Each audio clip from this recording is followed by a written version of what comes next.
In this module, we're going to talk all about your paycheck, so that by the end of this module, you will hopefully understand how your gross pay and your net pay are calculated, also known as your take-home pay. Hopefully, you'll know the amount and purpose of the deductions that come out of your paycheck so that you can help calculate these and make sure errors aren't made in your paycheck. You may ask yourself, when am I ever going to use this information? Well, we think you'll use it all the time because every paycheck counts. It's your money. We want you to manage it wisely and efficiently because every dollar you save is like a dollar earned. Every dollar you waste or you lose track of means you're going to have to work again to make that money back. A lot of Americans don't do that. And so we want to ask you, what percent of all American workers live from paycheck to paycheck? Now, you may have heard that phrase before. What it really means is before they get their next paycheck, they're already out of money. They need the next paycheck even before it comes because they have no savings, they have no cushion, they've not built up any amount of savings to help them pay bills in the event of that paycheck not coming. So why is this important to know? Because it happens to so many Americans, we think this could happen to you if you're not educated and disciplined about your own money. Who needs this kind of stress at the end of each month of your life? When you run out of money and you can't pay bills, nobody needs that. But 76% of Americans are in exactly that situation. 3 out of 4 Americans live paycheck to paycheck. We hope that doesn't happen to you. So let's pay attention to your paycheck and let's think about how often you're going to use it. You're going to use it every 2 weeks of your working life because that's how most pay periods go. And so that we want you to manage that paycheck well. So let's take a look at this one.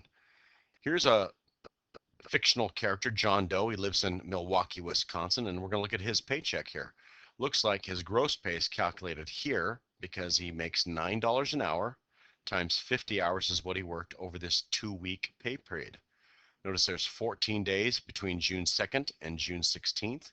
And so he's worked 50 hours, about 25 hours a week, and this number times this number gives him 450. So your gross pay is your total money that you earn before deductions are taken out, like taxes, and we'll talk about that in a minute. It's simply the hourly wage times the number of hours you worked, and oftentimes this can include overtime. It can include commissions. If you're in a sales field, you get paid commission for some of the sales you make. And in the private sector, some places make bonuses. So gross pay would include these. His paycheck is so simple he doesn't have these, but be aware they are there. The other piece of your compensation package, compensation is just a fancy word for saying the total value of working for that company, is benefits. We hope that you work at a company that gives you benefits like medical coverage and retirement, but these are not part of your gross pay. Although they're a huge factor in you deciding to take a job with the company, we just want to understand that overtime, commissions, and bonuses would show up here in gross pay. Benefits don't, but they're both big factors to consider. All right. Notice over here you've got his year to date. That's what YTD stands for. And it looks like he has worked only 2 pay periods, must be a new employee or just started working in mid-May. So 450 this period. It looks like he worked another 450 before this pay period. And so his total year to date gross pay is 900. So there's the calculations. You should understand that by now. Now, here's his deductions. This may be new to some people. Notice he's not had any federal tax taken out. He's not had any state tax taken out for the state of Wisconsin, which is where he is in Milwaukee. So these zeros here are unusual. Be careful because you want to have some money taken out so you don't owe taxes at the end of the year. These two deductions here, FICA Medicare, this is a federal medical coverage that you can get when you're in your 60s, at least that's how it works right now. And this one down here, FICA Social Security, these are deductions where you pay into a system where Social Security is a federal retirement program where you get to pull money from Social Security if it's there for you. And if you qualify, right now you have to be in your 60s to do that, and those ages may change. So these deductions are taken out of his paycheck. If you add these numbers up, 2592 and 608, you get 32 bucks. And so 450 minus $32 gives him his net pay of 418. This is also known as your take-home pay, and this is the amount on your paycheck here. Not the gross pay of 450, your net pay is here, but your pay stub does give you these details here. Okay, so that was a simple paycheck. Here's an actual paycheck from a current student. He works at a restaurant. I think it's out of town, and they actually have a local tax here that we don't have in Roseville. But anyway, his federal taxes taken out were $19. His Social Security, notice it doesn't say FICA, but that's exactly what it is. Different terminology for the same deduction. Looks like they took out about $17 here. Medicare, again, they've left out the FICA acronym that you saw over here. This FICA is a federal program there. Okay, he's taken out $4 here, and the sum of all these four numbers, if you take those away from his gross pay of 272, which is 34 hours or 34.11 hours times $8 an hour, this times this gives him his gross pay. Subtract these four deductions, and you get his net pay of $230.64. Here's another student paycheck, okay? This kid works at Taco Bell, and he works 16.1 hours times $8 an hour, gives him $128.80. So over here are his deductions. Notice they start with his earnings or his gross pay. They took out these four numbers: federal tax, Medicare, Social Security. Once again, they didn't put the FICA numbers in there, so every different company has maybe slightly different terms here, but you got to understand them. And down here is this California State Disability Insurance. This is money that's deducted that goes into a fund, and this fund helps pay for people who get injured on the job and can't work. And if you qualify, you'd be eligible for that too. If this student got injured at Taco Bell, he might qualify for state disability insurance, but I'm not going to get into the details of that right now. So here's his gross pay minus these four deductions, gives him his net pay of $113.42. All right, so let's talk about those deductions here. First of all, the FICA ones, the Social Security and Medicare, these are already determined.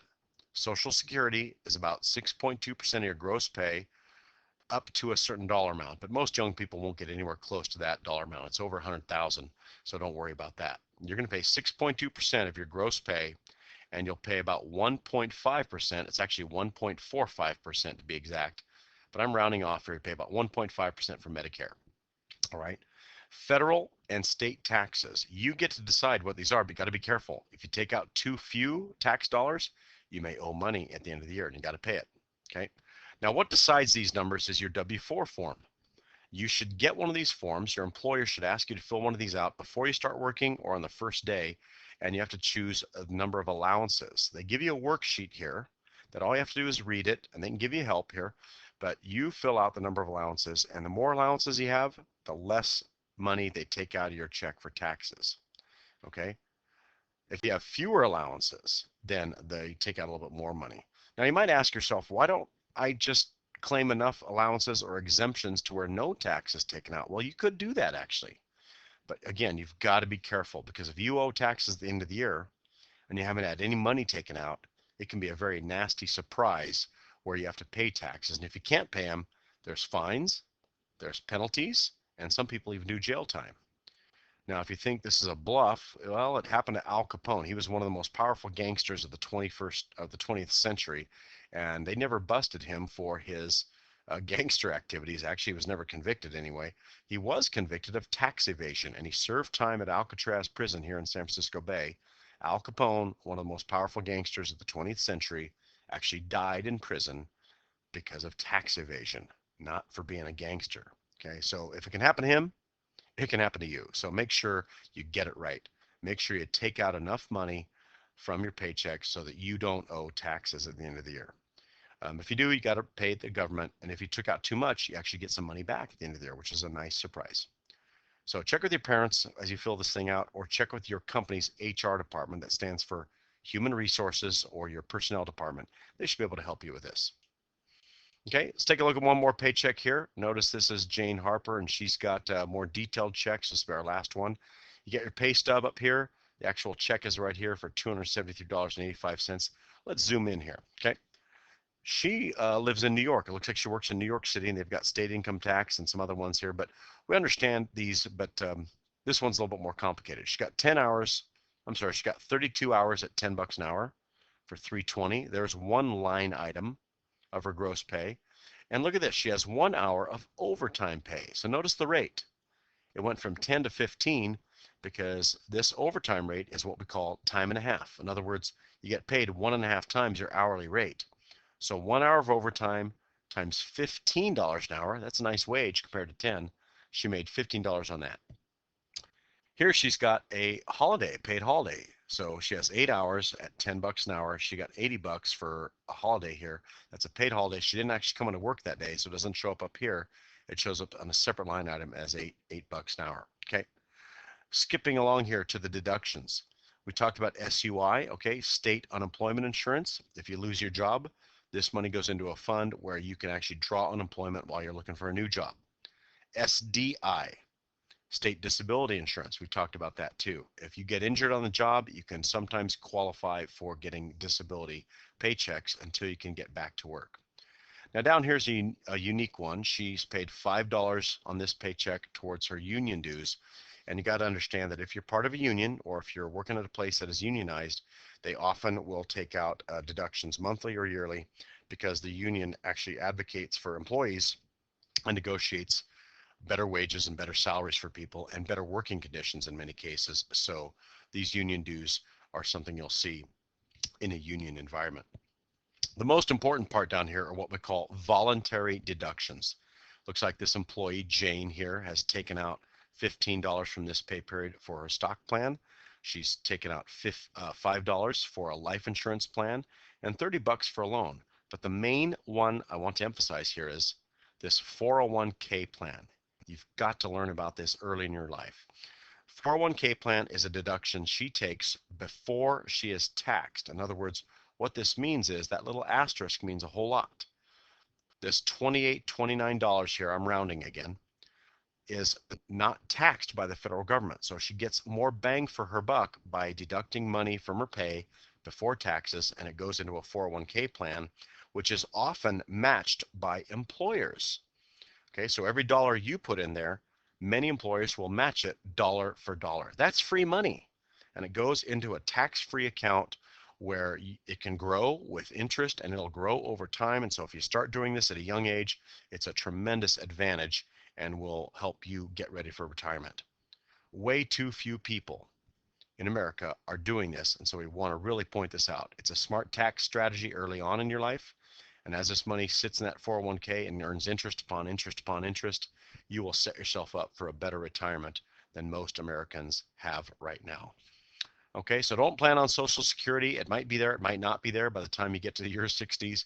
Do set aside money in a 401k or some other retirement plan that we'll talk about in a later unit of this course.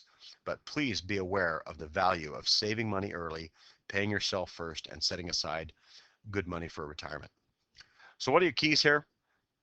Pay attention, know how much money you earn and where it goes. Don't leave those details to your employer. They do have to do them, but check it. Check the numbers, make sure you're getting every dollar you earn. Have a plan. We're going to talk about that later in this unit, where you're going to need to find out how much you spend and so that you don't waste your hard-earned money. And of course, we said pay yourself first. Start saving money now by putting it in a retirement fund, and it will grow to a level that surprises a lot of people if you start saving early and start saving as much as you can and let it grow over decades, and you'll be set up for retirement. Those are the keys. Hope you do well with your financial success.